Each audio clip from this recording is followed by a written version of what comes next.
사도행전 3장 1절부터 10절까지입니다.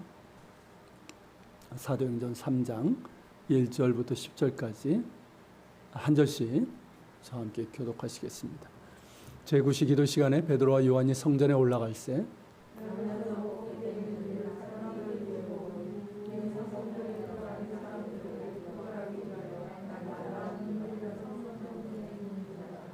그가 베드로와 요한이 성전에 들어가려 함을 보고 구걸하거늘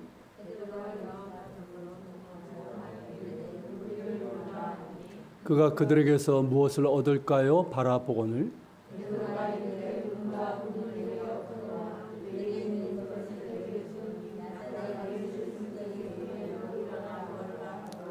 오른손을 잡아 일으키니 발과 발목이 곧 힘을 얻고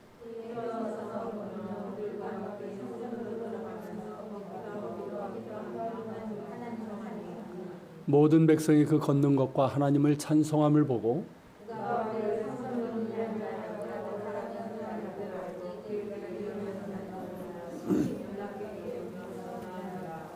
아멘. 미국 어느 교회에서 있었던 일이라고 하는데요. 주일 예배가 시작되기 그 전에 사람들이 이제 막 몰려서 들어올 때쯤에 한 청년이 형제가 이렇게 주변을 이렇게 두리번 하면서 고개를 푹 숙이고 이렇게 성급히 들어오더니 성가대 옆에 맨 앞자리에 턱 앉더랍니다. 그 교회 교인도 아니고요. 심지어 기독교인도 아닌데 그렇게 들어온 이유는 뭐냐면 자기가 좋아하는 여학생이 성가대원이었어요. 그래서 이제 자기가 이제 이렇게 와서 예배를 드리면 그 자매의 마음이 이렇게 좀 좋아질 거 아닙니까? 그래도 그러니까 그 마음을 얻어서 데이트 신청을 이제 할 수 있을 거란 기대를 가지고 그렇게 한 거예요. 우리나라 경우도 예전에 제가 이제 중고등부 청년 때는 그때 이제 청년부나 이 학생부 굉장히 컸었거든요.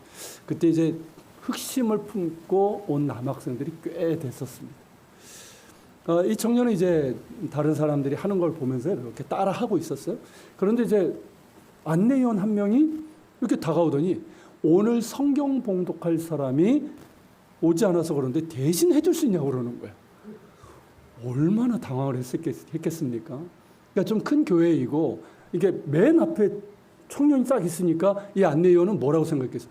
우리 교회 믿음 좋은 청년인가 보나 그렇게 생각을 하고 부탁을 한 거죠. 이 청년은 이제 적잖이 놀라고 당황스러웠지만 재빨리 머리 굴렸어요. 내가 좋아하는 여자가 성가대석에 있고 내가 단에 올라가서 성경을 봉독하면 깊은 감동을 줄 수 있겠다. 이런 이제 계산을 한 거죠. 그래서 이제 그렇게 하겠다고 하고서는 이제 안내위원에게 성경을 받고 이제 어디를 읽어야 될지를 살펴봤습니다. 요한복음 10장이었는데 어렸을 때 몇 번 이게 교회를 다닌 적이 있었어요.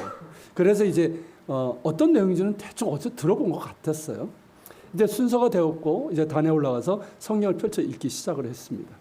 내가 진실로 진실로 너에게 이르노니 문을 통하여 양의 우리에 들어가지 아니하고 다른 데로 넘어가는 자는 절도며 강도요. 1절 말씀은 있는데 꼭 자기에게 하는 말씀 같더라는 거야. 지금 예배당에는 슬그머니 이렇게 들어와서 성경 봉독까지 하고 있지만 실제로는 신자도 아니고 자기가 좋아하는 여자 때문에 온 것이니까 절도이고 강도와 다를 바가 없다고 그렇게 느껴지는 거예요. 그러면서 막 심장박동이 빨라집니다. 이걸 어쩌지? 사람들이 내가 가짜라는 걸 알면 어떡하지? 저 자매가 알면, 저 여자가 알면 어떻게 하지?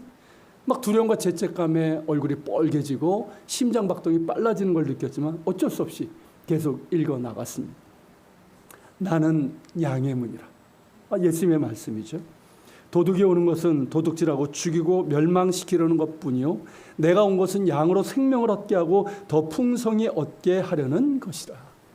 이 말씀을 읽는데 갑자기 청년 안에서 어떤 변화가 일어났습니다.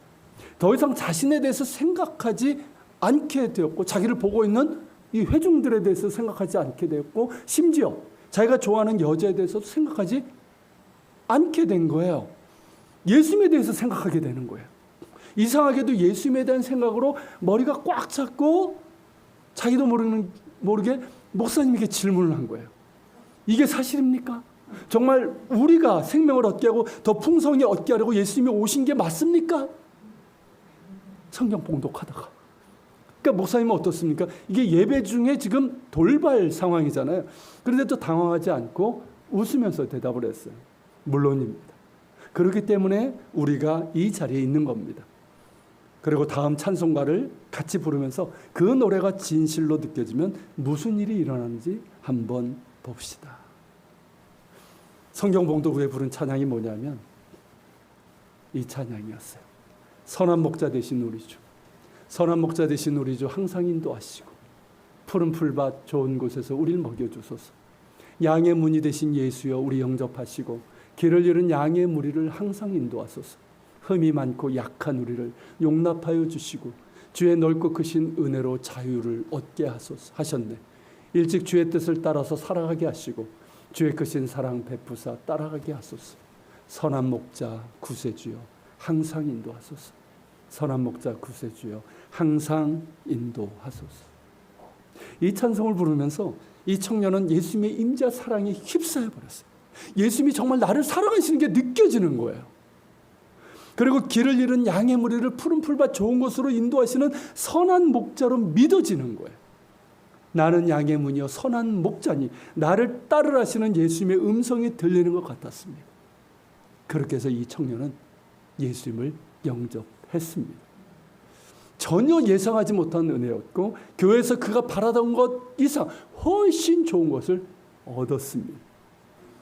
이 청년이 좋아하는 자매와 어떻게 되었을지는 여러분들 상상에 맡기겠습니다. 오늘 본문에 등장하는 이 사람도 그러했습니다.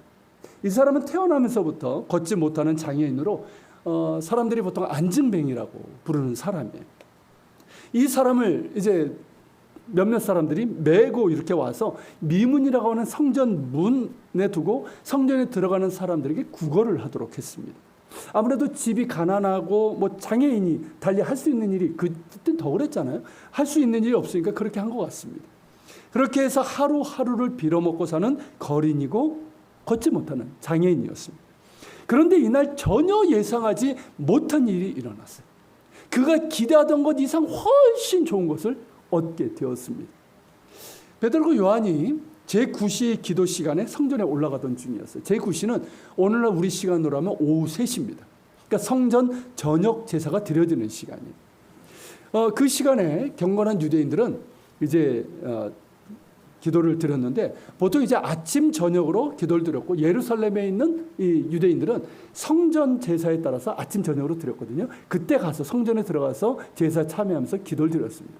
그러니까 이 사도들 역시 기도하러 성전에 올라가던 중이었습니다. 그런데 남에서 걷지 못하는 사람이 베드로와 요한을 보고 구걸을 했습니다. 늘 하던 대로 하는 거죠. 이에 베드로와 요한은 그를 주목하여 보았습니다. 그리고는 우리를 보라라고 했어요. 이 말을 들은 남에서 걷지 못하는 사람은 그들에게 무엇을 얻을까 해서 바라보았습니다. 이 사람의 관심은 뭘까요? 오로지 무엇을 얻을까 하는 것이었어요. 대개의 경우는 어떻습니까? 이제 구걸을 하면 어때요? 동전 하나 휙 던져놓고 이렇게 지나가는데 이 사람들은 자기들을 보라고 하니까 와 도대체 얼마를 주려고 그러나 하는 그런 이제 기대를 가지고 보았을 겁니다. 그런데 하는 말이 뭐예요? 은과 금은 내게 없거니와.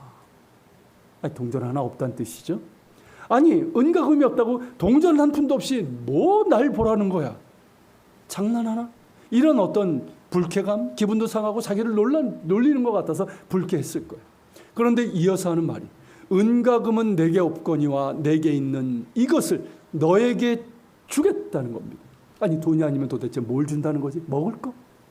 이런 생각을 하기 무섭게 그가 한 말은 나사렛 예수 그리스도의 이름으로 일어나 걸으라는 것이었습니다. 나사렛 예수 그리스도의 이름으로 일어나 걸으라고 나보고 이 사람들이 정말 나를 놀리나? 아니야. 놀리는 것 같지는 않아. 그리고 그 말을 들으니 정말 걸을 수 있을 것 같은 이 기분은 뭐지? 이런 생각이 들었을 거예요. 그런데 그 말과 함께 그의 오른손을 잡아 일으켰습니다. 그러자 발과 발목에 곧 힘이 생겼습니다. 놀라운 일이죠. 4장 22절에 의하면 이 사람의 나이가 40이 넘었어요. 그러니까 40년이 넘도록 한 번도 서지도 걷지도 못했던 이 사람의 발과 발목에 힘이 생겼고 이에 걸었고 뛰었고 베드로가 요한과 함께 성전에 들어가 걸으며 뛰면서 하나님을 찬송을 했습니다. 그러니까 어떻습니까? 사람들이 이를 보고 매우 심히 놀라며 기이하게 여기며 놀랐다는 거죠. 이런 내용인데 신앙생활을 어느 정도 하신 분들은 잘 아실 만한 유명한 사건입니다. 그런데 이 사건은 그저 나면서 걷지 못한 사람이 일어나 걷게 된 기적적인 사건이라는데 강조점이 있는 게 아니에요. 앞장 43절에 보면 사도들로 말미암아 기사와 표적이 많이 나타났다고 그랬잖아요. 그러니까 그 기사와 표적 가운데 한 사건으로 아마도 교회 밖에서 나타난 첫 번째이고 첫 번째 기사이며 표적인 것으로 보입니다. 특별히 이 사건은 성전에서 일어났기 때문에 많은 사람들이 목격을 했고 그리고 이 일로 말미암아 어떻게 됩니까? 예수님을 영접한 사람들이 5천이나 될 정도로 엄청난 반향을 일으킨 사건이에요. 그리고 이 사건 때문에 베드로와 요한이 체포된 사건이기도 합니다. 그만큼 중요하고 놀라운 기적 이상의 중요한 의미를 갖고 있는 기사이고 표적이라는 것이죠. 그 하나하나를 살펴보면 우선 이거는 뭐냐면 초대교회의 일상과 변화를 볼 수 있다는 거예요. 앞서 본 것처럼 베드로와 요한은 유대인의 관습에 따라서 기도하러 성전에 올라갔는데요. 이것을 통해서 우리가 보는 것은 뭐냐면 초대교회는 안식일은 물론이고 평일에도 성전에 올라가 기도하는 경건의 삶이 있었다는 것입니다. 예수님의 부활과 성령 강림 후에 이들은 더 이상 두려움에 숨어 지내지 않았다는 거죠. 그전까지 어땠습니까? 숨어 지냈잖아요. 근데 이제는 성령 강림 받으니까 성령 충만하니까 어땠습니까? 담담히 있는 거예요. 그러니까 더 이상 숨어 지내지 않고 거리로 나가 복음을 전했고 또 성전에 올라가 기도하며 예배를 드렸던 것이죠. 그리고 이전까지는 어땠습니까? 유대인의 관습에 따라, 그러니까 유대인이기 때문에 습관에 따라 관습에 따라 그렇게 기도했다면 이제는 어떻습니까? 부활하신 예수님의 임재를 경험하면서 성령의 충만함 가운데 기도하고 예배 드렸다는 거죠. 그러니까 예수님께서 요한복음 4장에서 말씀하신 것처럼 하나님이 찾으시는 예배자가 된 거예요. 그렇게 영과 진리로 예배하고 기도하는 사람이 되었다는 거죠. 그리고 그들의 심령은 예수님의 사랑으로 충만했습니다. 그것이 교회 내에서는 어떻게 나타났죠? 자신들의 물질을 가지고 다른 이들을 섬기는 것으로 나타났죠. 우리가 지난 시간에 보지 않았습니까? 그리고 또한 마음을 같이 하면서 함께 모이게 힘쓰고 함께 떡을 떼며 음식을 나누는 이 사랑의 교제를 했다면 교회 밖에서도 이 사랑이 나타난 거예요. 그것이 바로 나면서 걷지 못하는 이 사람을 대하는 장면에서 나타납니다. 여러분 생각해 보십시오. 이날만 베드로와 요한이 성전에 올라간 겁니까? 아니란 말이죠. 예수님께서 예루살렘에 올라가셨을 때는 같이 성전에 올라갔었어요. 항상. 그리고 예수님의 부활 승천하신 이후에 어떻게 됩니까? 계속 예루살렘에 머물게 되잖아요. 예루살렘에 머물면서는 더 자주 성전에 올라갔었단 말이죠. 그리고 이 거린 역시 어떻습니까? 그날만 구걸하고 있었던 것이 아니에요. 정말 어려서부터 수십 년을 그 자리에서 구걸하고 있었던 사람이에요. 그러니까 이 베드로와 요한은 자주 이 사람을 지나쳤다는 겁니다. 그렇다면 뭐가 달라진 걸까요? 베드로와 요한의 눈에 이 사람이 들어온 거예요. 이게 중요한 거예요, 여러분.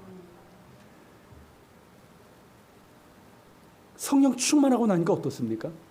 이 사람이 예전엔 그냥 성전 문 앞에서 구걸하는 사람, 그 정도로 이거 동전 하나 던졌겠죠.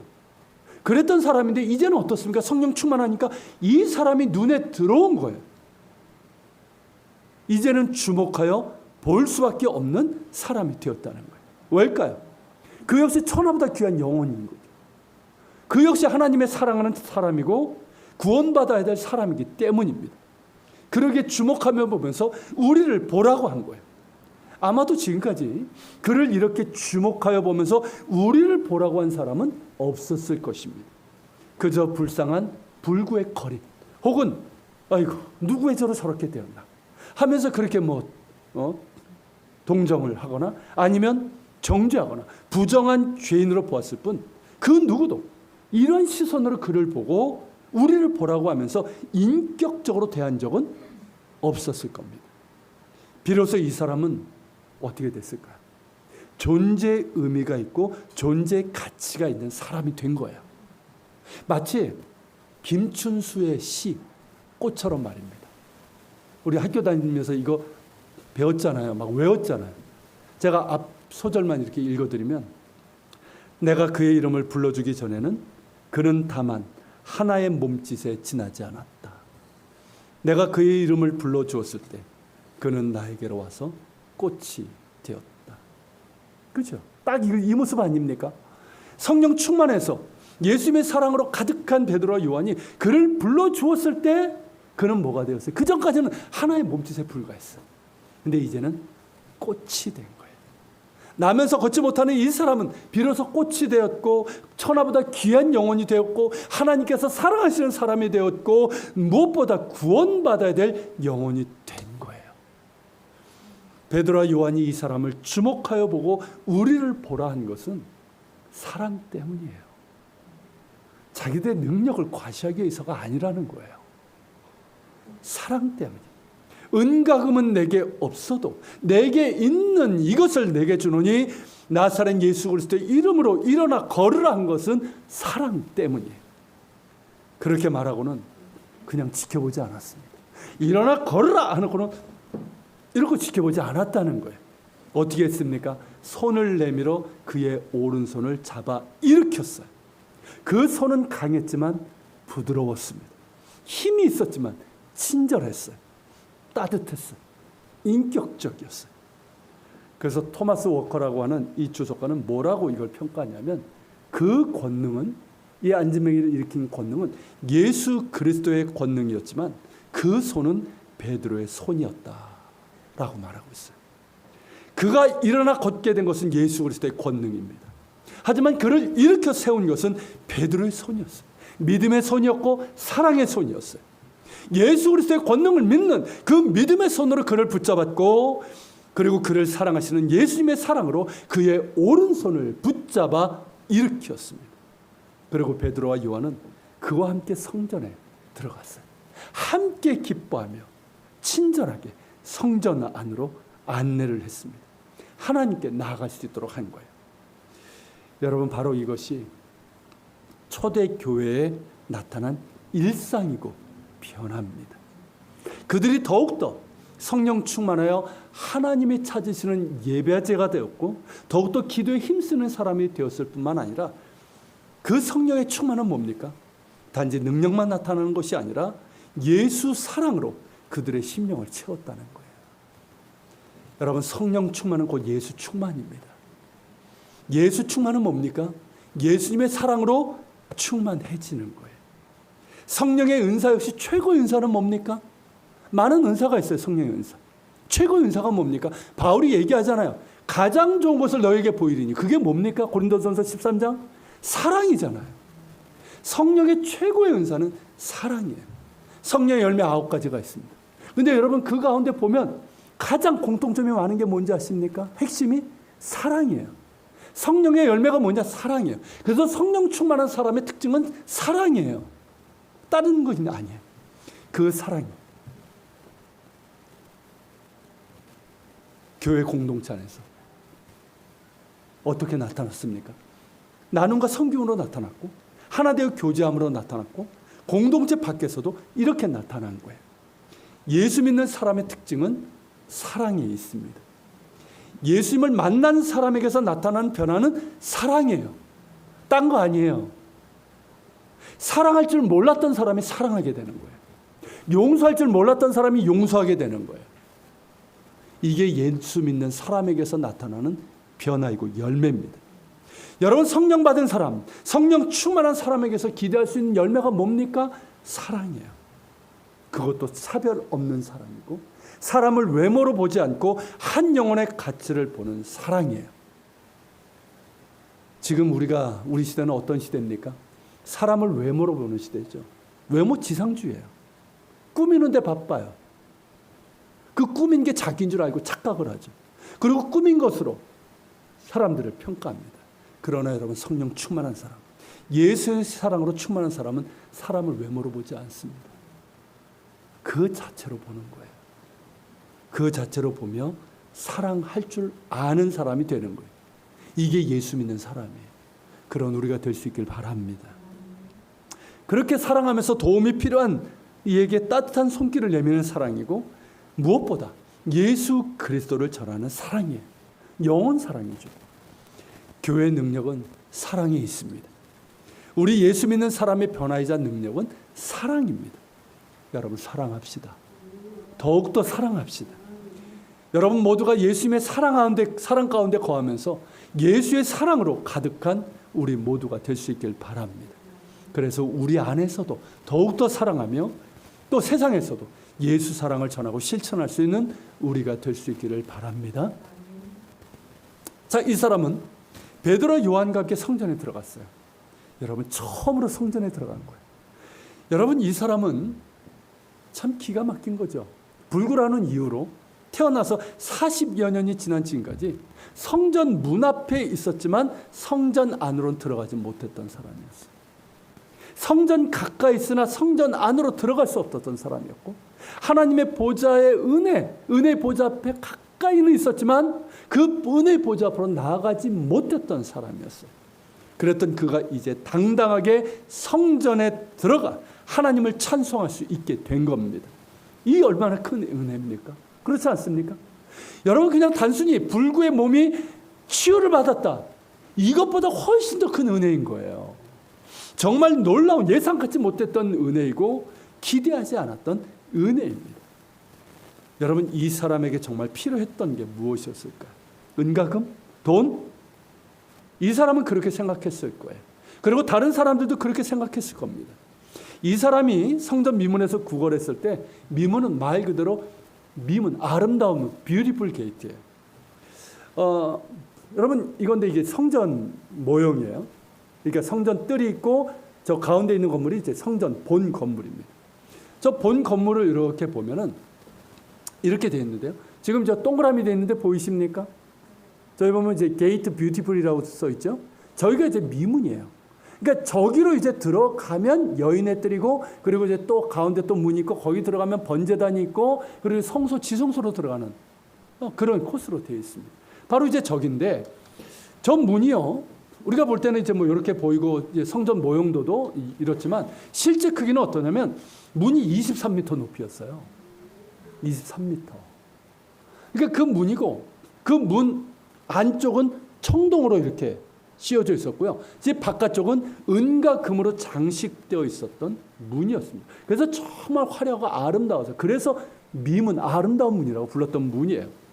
자, 이 문을 통해서 유대인들은 성전 안으로 들어가서 속죄의 제사를 드리고 기도하러 가게 됩니다. 바로 여기에 사람들이 이 거린을 미문 앞에 둔 이유가 있는 거예요. 자, 사람들이 이 사람에게 어떻게 할까요? 그냥 거리가 아니라 지금 성전으로 들어가는 길목이에요. 하나님께 속죄의 제사를 드리고 기도하러 갑니다. 그러면 대개 어떨까요? 인색하지 않아요, 그런 경우에. 그죠? 보통 때 이렇게 인색하던 사람들 그때는 인색하지 않아요.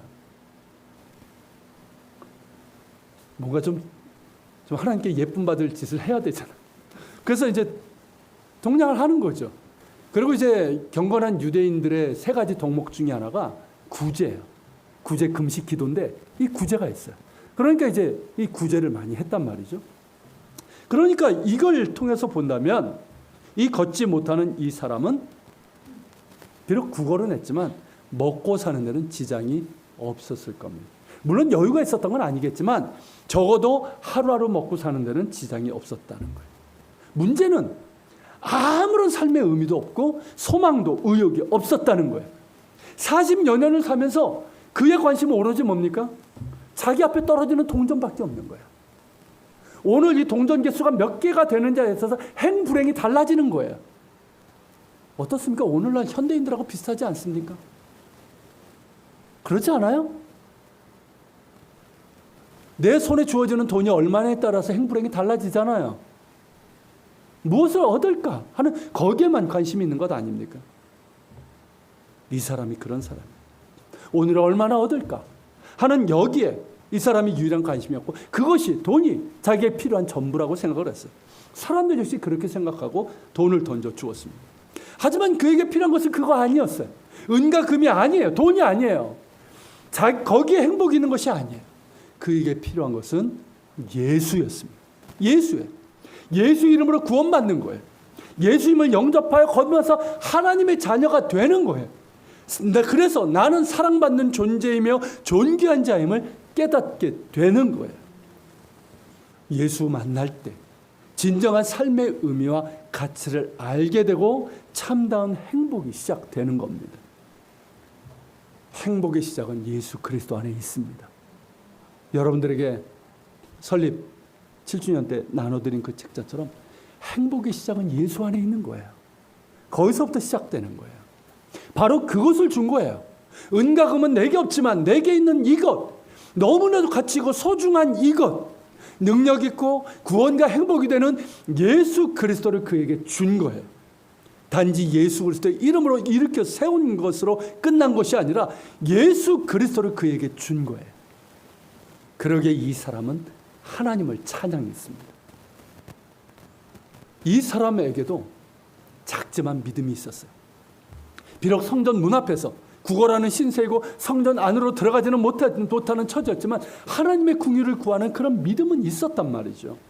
그리고 베드로와 요한이 우리를 보라고 했을 때 베드로가 그의 오른손을 잡아 일으켰을 때 그의 마음 안에는 그 안에 죽어있던 소망을 불러일으키는 어떤 힘이 느껴졌을 거예요. 그 힘이 뭡니까? 성령이에요. 성령의 임재 그 능력이에요. 예수 그리스도의 성령께서 함께 하셨고 그에게 믿음을 주셨습니다. 그래서 일어나고자 하는 마음이 생겼고 베드로가 그의 오른손을 붙잡았을 때 뿌리치지 않고 일어설 수 있었습니다. 이제 그는 세상에서 가장 귀한 것을 얻었어요. 이 세상 그 무엇으로도 바꿀 수 없는 것을 얻었습니다. 세상보다 더 큰 것을 얻었어요. 은과 금과는 비교할 수 없는 가장 가치 있는 것을 얻었습니다. 바로 예수입니다. 예수 그리스도를 얻었어요. 이제 뺏기지 않을 겁니다. 그 누구도 빼앗을 수 없습니다. 그는 예수님의 것이기 때문입니다. 우리가 누군가에게 가장 소중한 것을 줄 수 있다면 그것은 예수입니다. 우리가 누군가에게 은과 금을 줄 수 있겠죠. 돈을 줄 수 있을 거예요. 혹은 어떤 도움을 줄 수 있을 거예요. 그러나 가장 가치 있고 소중한 것은 예수입니다. 예수 그리스도를 전하는 거예요. 예수 그리스도를 알게 하는 것이고 만나게 하는 거예요. 이 소중한 것이 우리에게 있습니다. 나면서 걷지 못하는 이 사람은 성전으로 들어가 걷기도 하고 뛰기도 하면서 하나님을 찬송했습니다. 이것을 보고 사람들이 놀라서 그에게 몰려들었어요. 자연스러운 모습, 현상이죠. 근데 그 사람이 맞아요. 늘 보던 그 사람이고 늘 날마다 성전 미문 앞에서 구걸하던 그 사람, 나면서 걷지 못하던 그 사람이 맞아요. 어떤 속임수도 없는 거예요. 그러기에 심히 놀랍게 여기고 귀하게 여기며 놀랐습니다. 확실히 놀랄만한 장면이지만 이 사건은 하나의 표적이었어요. 두 사도는 자신의 능력으로 취한 것이 아니에요. 사람들이 어떻습니까? 이것을 보면서 막 놀라니까 뭐라고 합니까? 왜 우리를 주목하느냐고. 이것은 예수 그리스도께서 하신 것이라고. 이들이 구한 게 뭡니까? 예수 그리스도의 이름의 권세였어요. 나사렛 예수 이 그리스도의 이름으로 했을 때 예수 그리스도의 능력이 사도들을 통해 나타난 것입니다. 여러분, 이것이 의미하는 바가 무엇인지 아십니까? 부활 승천하신 예수님이 지금도 살아계셔서 그들과 함께 하심을 보여주는 사건이라는 거예요. 그러니까 예수님의 능력이 그대로 나타난 거예요. 또한 이사야서 35장 6절에 그때 저는 자가 사슴같이 뛸 것이라고 했는데 이건 메시아에 대한 예언이에요. 그러니까 이 사건은 뭡니까? 성경에 예언된 그 메시아심은 주님이신 분이 바로 예수님이심을 다시 한번 드러낸 사건입니다. 그러기에 베드로 요한은 자기를 주목하는 사람들에게 우리가 한 것이 아니라 예수 그리스도께서 행하신 일이라고 말했고 사람들에게 예수님의 메시아이고 주되심을 전하며 증언을 한 겁니다. 그렇게 해서 많은 사람들이 예수님을 영접을 했습니다. 여러분, 예수의 이름, 베드로와 요한이 나사렛 예수 그리스도의 이름으로 일어나 걸어가고 있을 때 예수의 이름은 하늘과 땅이 만나는 연결고리입니다. 부활 승천하셔서 하나님 보좌 우편에 앉으셔서 다스리고 일하시는 예수님과 땅 위에 있는 우리 그리스도인들, 교회 공동체 사이에 직접적인 연결고리가 바로 예수의 이름이에요. 그래서 예수님께서는 공생의 사역 중에 제자들에게 여러 번 내 이름으로 구하라고 말씀하셨어요.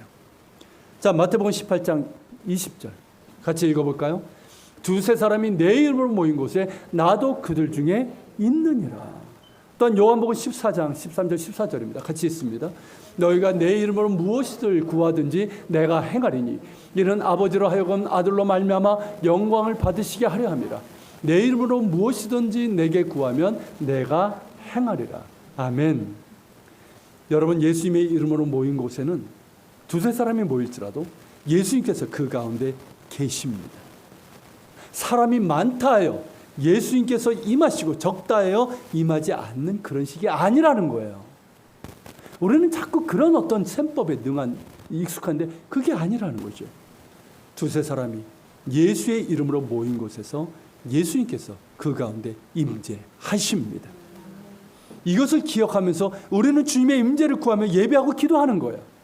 여러분, 예수님께서 우리의 예배 가운데 임재하십니다. 우리는 예수의 이름으로 모인 예배 공동체, 그러기에 주님께서는 우리 가운데 임재하시고 비록 우리의 수가 적을지라도 우리와 함께 하시며 우리가 함께 기도할 때도 예수님께서 함께 하시며 그 기도를 들으십니다. 할렐루야. 우리가 기도할 때 우리는 예수님의 이름으로 구합니다.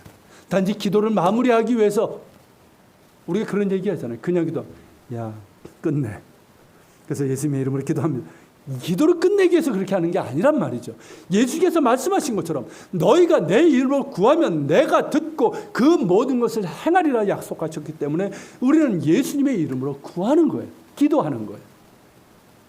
여러분, 예수 이름에는 권세가 있습니다. 예수의 이름으로 구할 때 거기에 응답이 있는 거예요. 우리가 예수님의 이름으로 기도하는 이유입니다. 예수님의 이름으로 구할 때 들으시고 응답하십니다. 예수 이름에는 죄사함의 권세가 있습니다. 예수 이름으로 회개할 때, 예수의 이름으로 회개할 때 죄사함의 은혜가 임합니다. 세례를 받을 때도 누구의 이름으로 합니까? 예수 그리스도의 이름으로 받고, 우리가 성찬에 참여할 때도 예수 그리스도의 이름으로 빵과 포도주를 받습니다. 예수 이름 안에서 우리가 하나님의 은혜의 보좌 앞으로 담대히 나아갈 수 있습니다. 궁휼하심과 때를 따라 돕는 은혜를 얻기 위하여 하나님의 은혜의 보좌 앞으로 담대히 나아갈 수 있습니다. 남에서 걷지 못하던 이 사람이 예수의 이름의 권세의 이름으로 일어나서 영원히 금지 구역으로 보였던 성전에 들어갔던 것처럼 말입니다. 예수 이름 안에서 하나님의 보좌 앞으로 담대히 나아갈 수 있으며 예수 이름 안에서 모든 사람이 차별 없이 하나님의 은혜의 보좌 앞으로 나아갈 수 있습니다. 우리는 예수 이름으로 모여 예배합니다. 예수 이름으로 말씀을 선포합니다. 우리가 전하는 것도 예수 그리스도의 이름이고 예수 이름 안에 있는 구원의 능력입니다. 우리는 예수 그리스도의 복음을 전하며 예수님께서 우리에게 약속하신 하나님 나라를 전합니다. 그리고 여러분, 예수의 이름으로 귀신을 내어 쫓습니다. 예수 이름으로 선포할 때 마귀는 떠날 수밖에 없습니다. 여러분, 기도하다가 방해를 받을 때 있죠. 저도 그런 경험을 많이 해요. 그때마다 여러분, 예수 이름으로 내쫓을 수 있길 바랍니다. 예수 이름으로 선포할 때 마귀는 떠날 수밖에 없습니다. 저는 심지어 잠을 잘 때, 꿈을 꿀 때도 그렇게 할 때가 많습니다. 가끔 그런 꿈을 꿀 때가 있어요. 정말 이게 마귀 꿈이라고 할 수, 마귀 장난이라고 할 수 있는 그런. 그때도 저는 그렇게 기도합니다. 예수 그리스도를 명하노니 마귀는 떠나갈지어다. 그러면 물러나는 걸 경험하게 됩니다. 여러분, 예수의 이름으로 귀신을 내어 쫓을 수 있습니다. 그리고 예수의 이름으로 치유하심을 우리는 구하게 됩니다. 예수 이름으로 구할 때 치유가 나타납니다. 예수의 이름의 능력을 믿고 구하는 자에게, 예수의 이름의 긍휼을 믿고 구하는 자에게 치유하심의 은혜가 주어집니다. 예수 이름으로 담대히 나갈 때 승리할 수 있습니다. 그 옛날 다윗이 골리앗 앞에 나아갈 때 뭐라고 얘기했습니까? 자기의 능력을 가지고 자기의 이름으로 선포하면서 나갔습니까? 아니에요. 만군의 여호와의 이름을 선포하며 나아갔을 때 승리가 주어졌던 것처럼 우리 역시 우리의 능력이 아니라 예수 그리스도의 이름으로 나아갈 때 우리에게 승리가 주어집니다. 예수께서 우리에게 승리를 주십니다. 그리고 우리를 그리스도인이라고 부르는데 여기에도 여러분 예수 그리스도의 이름이 담겨 있습니다. 우리는 예수의 사람입니다. 여러분 직분을 다 받으셨는데 직분자를 세울 때 안수를 할 때도 예수의 이름으로 합니다. 우리는 예수의 사람입니다. 예수님의 종들이에요. 우리는 예수님의 것입니다. 그러므로 그 무엇도 우리를 그리스도 예수 안에 있는 하나님의 사랑에서 끊을 수 없습니다. 꼭 기억하십시오. 예수의 이름 안에 권세가 있습니다. 그 이름 안에 구원이 있습니다. 생명이 있어요. 능력이 있어요. 예수 이름 안에 하나님의 모든 은혜가 있고 능력과 영광이 있습니다. 어떤 목사님이 그러더군요. 예수가 전부다. 동의하십니까? 예수가 전부예요. 예수 한 분이면 충분합니다. 은과 금이 내게 없을지라도 예수님이 내 안에 있으면 나는 충분하며 충분히 행복하고 넘치도록 행복합니다. 이게 여러분 예수 충만한 사람, 성령 충만한 사람의 고백이에요. 이 고백이 우리의 고백이 될 수 있길 바랍니다. 중세 때 13세기인데요. 토마스 아퀴나스라는 분이 있었습니다. 토마스 아퀴나스는 이제 신학 대전이라는 책도 쓰고 스콜라 철학 신학의 대부인 중세 암흑기의 한 줄기 빛과 같은 그런 존재였던 분이에요. 이 토마스 아퀴나스가 한 번은 교황 인노켄티우스 2세를 방문한 적이 있었는데 그때 교황이 뭐하고 있었냐면 엄청난 금액의 돈을 세고 있었다고 합니다. 그만큼 타락할 때였죠. 교황이 토마스 아퀴나스에게 이렇게 말했습니다. 보시게 토마스, 교회는 이제 은과 금은 내게 없거니와라고 더 이상 말할 필요가 없게 되었네요. 그러자 토마스가 이렇게 대답을 했답니다. 맞습니다. 하지만 교회 역시 이제는 일어나 걸으라 라고는 더 이상 말할 수 없게 되었습니다. 여러분 이야기에서 느껴지는 게 있으십니까? 근데 이 이야기가 비단 중세 때뿐만 아니라 오늘날 교회 모습에서 볼 수 있기 때문에 그 안타까움이 있는 거예요. 오늘날 교회를 보면 물론 다는 아닙니다만은 어쩌면 금과 은은 있는데 예수가 없고 예수 이름의 권세가 없는 교회가 되어가고 있는 것은 아닌지 모르겠습니다. 목회자 역시 그리고 교인들 역시 은과 금은 있는데 무언가 많은 일은 가지고 있는 것 같은데 정작 예수가 없고 예수 이름의 권세가 없는 껍데기가 되어가고 있는 건지는 모르겠습니다. 저는 은과 금은 없어도 사실 없어요. 은과 금은 없어도 예수가 제 심장에 있고 예수 이름의 권세가 있는 목회자요 설교자가 되기를 소망합니다. 우리 교회 역시 은과 금은 없을지라도 예수 이름의 권세가 있고 능력이 있고 사랑이 있는 교회가 되기를 소망합니다. 후에 우리 교회 은과 금이 좀 생길지라도 예수 이름의 권세만을 최고로 여기고 그 은과 금도 선교와 이웃사랑의 구제를 위해서 다 쓰는 그런 교회가 되기를 소망합니다. 우리 사랑하는 교우 여러분들 역시 여러분 한 분 한 분 그 심장에 예수가 있고 그 믿음과 기도와 섬기와 삶에 있어서 예수 이름의 권세를 가지고 살아갈 수 있는 여러분 되시기를 축원합니다. 같이 기도합시다.